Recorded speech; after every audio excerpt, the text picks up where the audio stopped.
प्रिय बच्चों, कक्षा 11 रसायन विज्ञान की ऑनलाइन पढ़ाई प्रारंभ होने जा रही है। आप सभी लोगों का स्वागत है। मैं विष्णु कुमार उपाध्याय, प्रवक्ता रसायन, जगदीप इंटर कॉलेज इटौना, श्रावस्ती। हम लोगों का अध्याय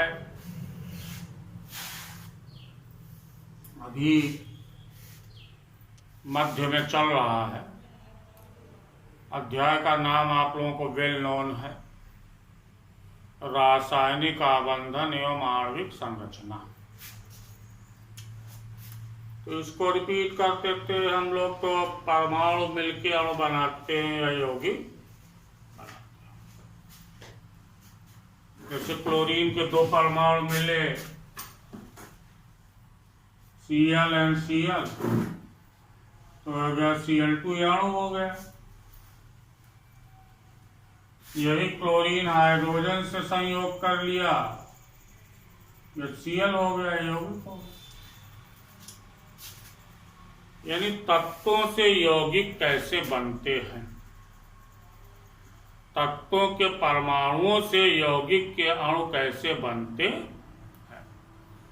इसी चीज को समझाने के लिए इस अध्याय का उद्देश्य है। तो पूर्व के सिद्धांत उसका तो हम लोग पढ़ चुके। सहसंयोजी बंध, उप आयनिक बंध, इलेक्ट्रॉनों के साझे से बनने वाला बंध सहसंयोजी बंध होता है। इलेक्ट्रॉनों के आदान प्रदान से बनने वाला बंध वैद्युत संयोजी बंध होता है। अष्टक नियम है, उसी के अनुसार इलेक्ट्रॉनों का आदान प्रदान या साझा होता है। हर तत्व का परमाणु अपने बाहरी कोश में 8 इलेक्ट्रॉनों की अस्थायी व्यवस्था प्राप्त करने के लिए बंधन बनाता है, ये बताया गया था। उसमें तमाम प्रकार के ड्रॉबैक्स, कमियां देखने को मिली। तब फिर सहसंयोजी बंध का एक दूसरा सिद्धांत प्रस्तुत किया गया, जिसको हम लोगों ने कल पढ़ा था, संयोजकता बंध सिद्धांत। कौन सिद्धांत? वैलेंस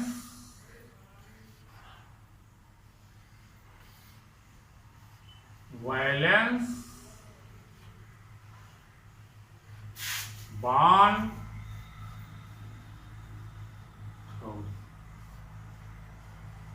बैलेंस बॉन्ड संयोजकता बंध सिद्धांत या संयोजी बंध VB, इसका अध्ययन हम लोगों ने किया। इसका मूल सिद्धांत ये है कि जिन तत्वों के परमाणुओं में अयुग्मित इलेक्ट्रॉन वाले ऑर्बिटल होते हैं, वे परमाणु जब एक दूसरे के समीप आते हैं तो उनके अयुग्मित इलेक्ट्रॉन वाले ऑर्बिटलों का अतिव्यापन हो जाता है और 2 विभिन्न प्रकार के ऑर्बिटल, यानी 2 परमाणुओं के अलग अलग ऑर्बिटल आपस में मिलकर एक नया ऑर्बिटल बना लेते हैं। यानी दोनों मिलकर एक हो जाते हैं और उसको कहते हैं बंध ऑर्बिटल। अब 2 परमाणुओं के एक ऑर्बिटल या कभी कभी 2 ऑर्बिटल हो, तो आप पढ़ेंगे तब आगे देखेंगे कैसे क्या होता है। तो उनका जब अतिव्यापन हो जाता है तो वो ऑर्बिटलों के अतिव्यापन से ऑर्बिटल एक हो गए, जुड़ गए एक दूसरे से। तो उसी कारण से वो दोनों परमाणु भी आपस में जुड़ जाते हैं और सहसंयोजी बंध बन जाता है। यहां तक तो ठीक है। अब ये अतिव्यापन शब्द जो है, ओवरलैपिंग, तत्क्षक अतिव्यापन, ये क्या है?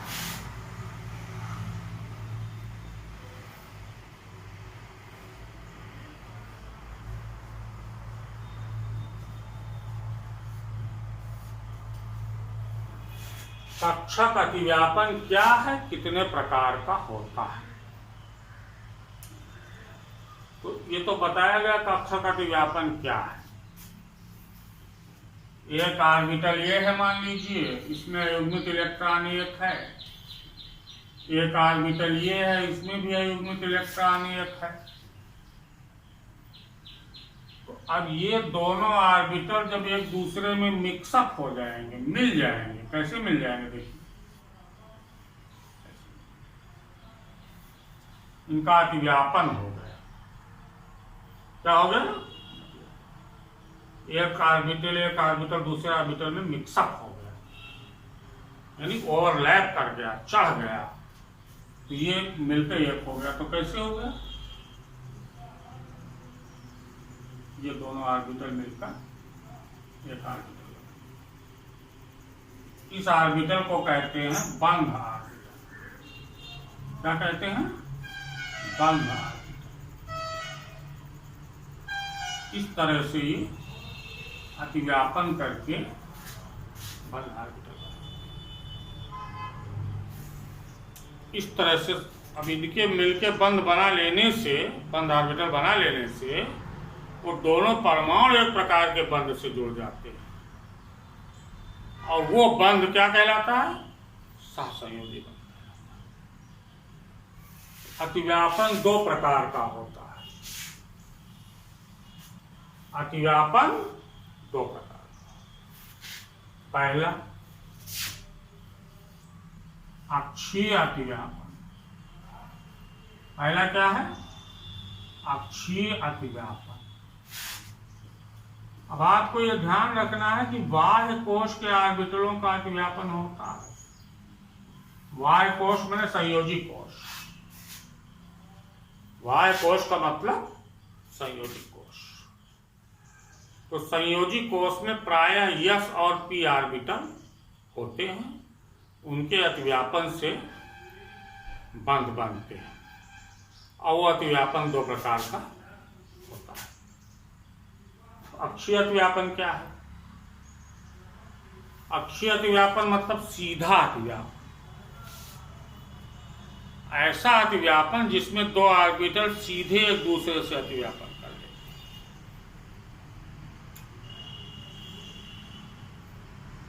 Head on overlap.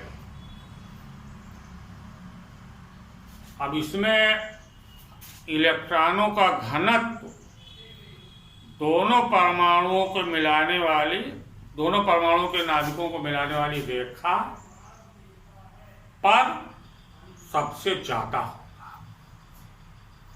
Electron density जो होती है, इलेक्ट्रॉन का घनत्व यानी इलेक्ट्रॉन के पाए जाने की संभावना, वो दोनों परमाणुओं के नाभिकों को मिलाने वाली रेखा पर सबसे अधिक होता है, और उस रेखा को कहते हैं अंतर्नाभिकीय अक्ष। अंतर्नाभिकीय अक्ष तो कैसे होता है देखिए, ये भी तीन टाइप का है, ये भी तीन टाइप का है। एक है यस यस अतिव्यापन। पहला क्या है, यस यस, यानी एक यस ऑर्बिटल का दूसरे यस ऑर्बिटल से अतिव्यापन। एक यस ऑर्बिटल ये है, यस ऑर्बिटल कैसा होता है, गोला का। ये मान लो नाभिक है, यहाँ इलेक्ट्रॉन है। एक दूसरा परमाणु ये है, इसका ये नाभिक है, और ये यस ऑर्बिटल है, एक इलेक्ट्रॉन ये है। अब जब इनका अतिव्यापन होगा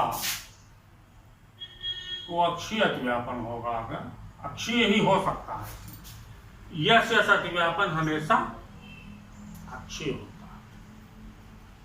तो क्या बनेगा देखिए,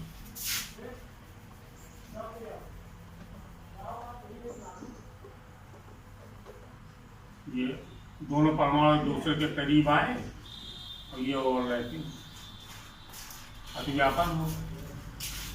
अब इलेक्ट्रॉन के पाए जाने की संभावना यहाँ सबसे ज्यादा।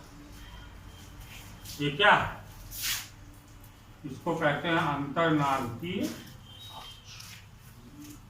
अंतर्नाभिकीय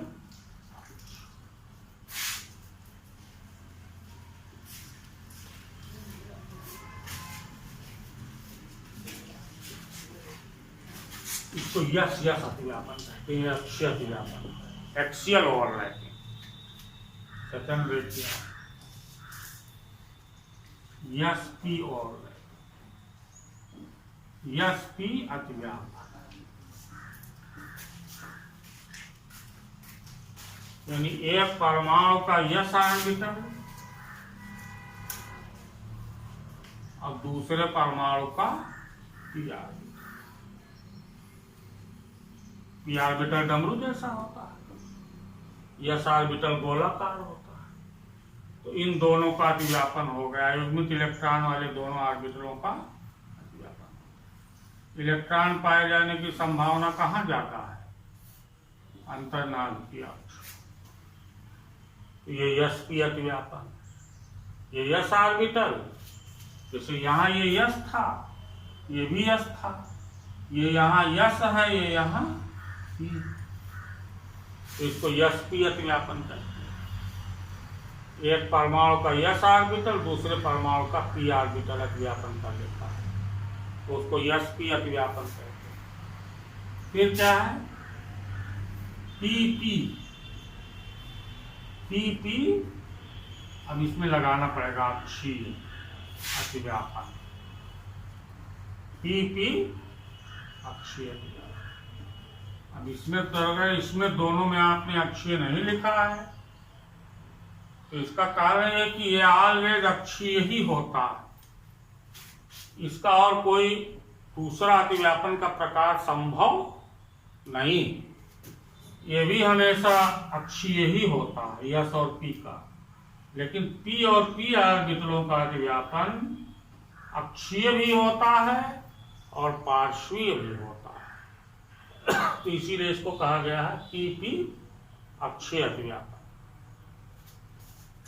जैसे मान लीजिए आपका एक परमाणु ये नाभिक मान लो, ये पी ऑर्बिटल है, यहाँ इलेक्ट्रॉन, दूसरा परमाणु ये है, इसका नाभिक है, ये इसका ये पी ऑर्बिटल है, ये अतिव्यापन हो गया। एक सीध में हुआ है, सीधा अतिव्यापन हुआ, इसको क्या कहते हैं? P P. ये क्या है फिर? ये अंतर्नाभिकीय। इन प्रकार के अक्षीय अतिव्यापन में ऑर्बिटलों का सीधा अतिव्यापन होता है और अतिव्यापन ज्यादा मात्रा में होता है।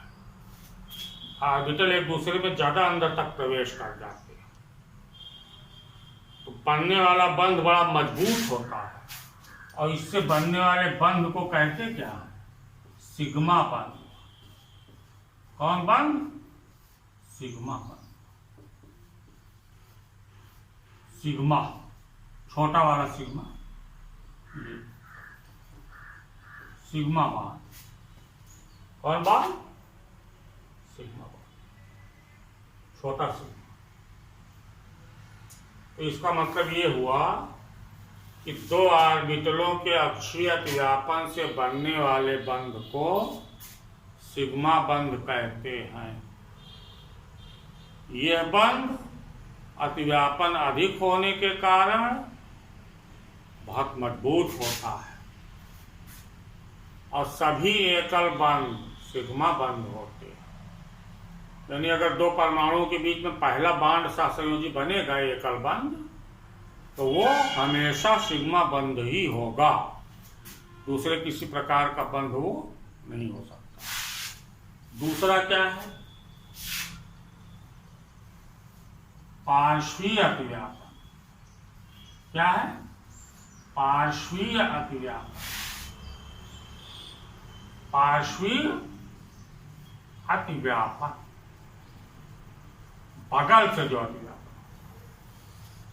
पार्श्व माने बगल से। कभी कभी ऑर्बिटलों का जो ओरिएंटेशन है, विन्यास है, वो अंतरिक्ष में इस प्रकार से होता है कि वो सीधे अतिव्यापन नहीं कर सकते।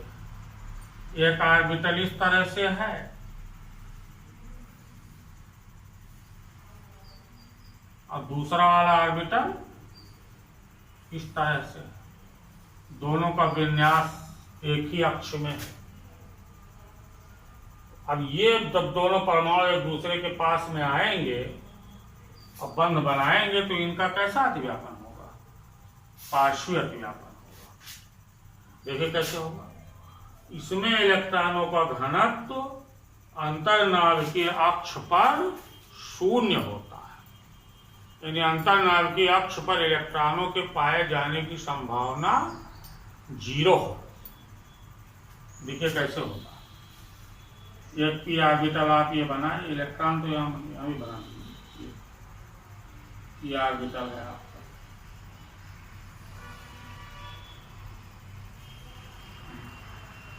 दूसरा ये अंतर्नाभिकीय अक्ष कौन है?